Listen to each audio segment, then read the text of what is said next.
শ্বশুর বাড়ি নিয়ে মেয়েদের এত সমস্যা কেন ভাই? শাশুড়ি না হয় তোমার একটু প্রাইভেসি নষ্ট করলো, ননদ একটু তোমার জিনিসপত্র ঘাটাঘাটি করলো, দেবর হয়তো না বলে তোমার রুমেই চলে আসলো, শ্বশুর খেতে বলে ঝাল বেশি লবণ কম বলে কান ঝালাবালা করলো, তাতে কি তুমি স্বামীর কথা শুনবা?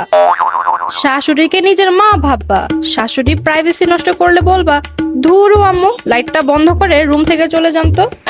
ননদ তোমার জিনিসপত্র ঘাটলে ওরকে নিজের বোন ভেবে কয়েকটা চটকনা মারবা।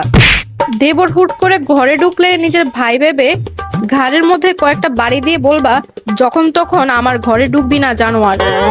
শ্বশুরে খাবারে খুদ ধরলে বলবা নিজের বউ বানালে তো এত খুদ ধরতেন না বাবা, যা বানিয়েছে তা দিয়ে খেয়ে উঠে। আর এইভাবেই সবাইকে আপন ভেবে সংসার করতে হবে, বুঝলা? হাজার হোক স্বামী সবাইকে আপন ভাবতে বলছে, আমি কি আপন না ভেবে পারি বলেন? গাইস, এটা জাস্ট ফান ছিল, কেউ সিরিয়াস ভেবে বাজে মন্তব্য করবেন না।